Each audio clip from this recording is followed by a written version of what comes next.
ഈ ലോ ബഡ്ജറ്റിൽ P C build ചെയ്യുന്നവർ വളരെ ലോ ബഡ്ജറ്റ് നമുക്ക് നമ്മുടെ NVMe SSDക്ക് ഒരു ഹീറ്റ് സിങ്ക് വെച്ചാലോ? അതെ ഗൈസ്, ഫ്ലിപ്കാർട്ടിലും ആമസോണിലും ഏകദേശം ഹീറ്റ് സിങ്കിന് ഇത്രയും വിലയാണ് വരുന്നത് NVMeക്കായിട്ട്.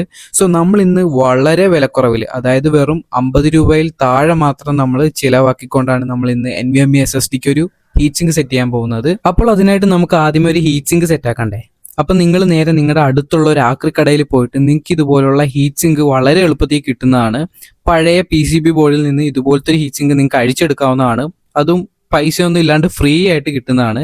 അപ്പൊ ഞാൻ അങ്ങനെ പറഞ്ഞാൽ ഫ്രീ ആയിട്ട് സെറ്റാക്കി എടുത്തിട്ടുണ്ട്. പിന്നെ നമുക്ക് വേണ്ടത് ഇതുപോലത്തെ ഒരു ഹീറ്റ് സിങ്ക് കോമ്പൗണ്ട് ആണ്. ഇത് ഏകദേശം ഇലക്ട്രോണിക് ഷോപ്പിൽ നിന്ന് 25 രൂപക്ക് നമുക്ക് വാങ്ങിക്കാവുന്നതാണ്. ഞാൻ പിന്നെ നമ്മുടെ SSDയുടെ ഈ ഒരു സ്റ്റിക്കർ വിളിച്ച് ജസ്റ്റ് ബാക്കിലേക്ക് ഒട്ടിച്ചിട്ടുണ്ട്. ഇത് വേറൊന്നും കൊണ്ടല്ല, നമുക്ക് ഹീറ്റ് കൂടുതലായിട്ട് നല്ല എഫക്റ്റീവായിട്ട് ട്രാൻസ്ഫർ ആകാൻ വേണ്ടിയിട്ടാണ്. നിങ്ങളുടെ NVMe SSD നിലവിൽ വാറന്റി ഉള്ളതാണെങ്കിൽ ഈ ഒരു സ്റ്റിക്കർ വിളിച്ചു കഴിഞ്ഞാൽ ഒരു വാറന്റി നഷ്ടപ്പെടുന്നതാണ്. സോ നിങ്ങളത് പ്രത്യേകം ശ്രദ്ധിക്കണം. അപ്പം നമുക്ക് ആദ്യം തന്നെ നമ്മുടെ ഈ ഒരു ഹീറ്റ് സിങ്ക് കോമ്പൗണ്ട് വളരെ ശ്രദ്ധയോടെ നമുക്ക് ഈ ഒരു 3 ICയുടെ പുറത്തേക്ക് നമുക്ക് പയ്യെ തേച്ച് കൊടുക്കാവുന്നതാണ്.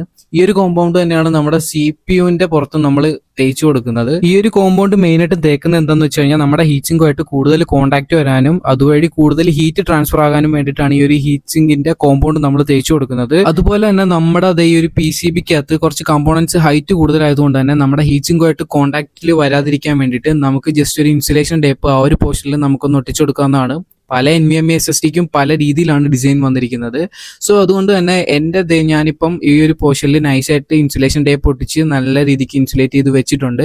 ശേഷം നമുക്ക് വളരെ കെയർഫുൾ ആയിട്ട് നമ്മുടെ ഒരു ഹീറ്റ് സിങ്ക് ഇതിന്റെ പുറത്തേക്ക് വെച്ച് കൊടുത്തിട്ട് നമുക്ക് കേബിൾ ടൈ യൂസ് ചെയ്ത് നൈസായിട്ട് ടൈറ്റ് ചെയ്ത് കൊടുക്കാവുന്നതാണ്. അപ്പോൾ അത്രേ ഉള്ളൂ ഗൈസ്, നമ്മൾ വളരെ ബഡ്ജറ്റ് ഫ്രണ്ട്ലി ആയിട്ട് നമ്മുടെ NVMe SSDക്കായിട്ട് ഒരു ഹീറ്റ് സിങ്ക് നമ്മൾ സെറ്റ് ചെയ്തിരിക്കുകയാണ്. ഈ ഒരു വീഡിയോ യൂസ്ഫുൾ ആയാൽ തീർച്ചയായിട്ടും അക്കൗണ്ട് സബ്സ്ക്രൈബ് ചെയ്തേക്കണേ.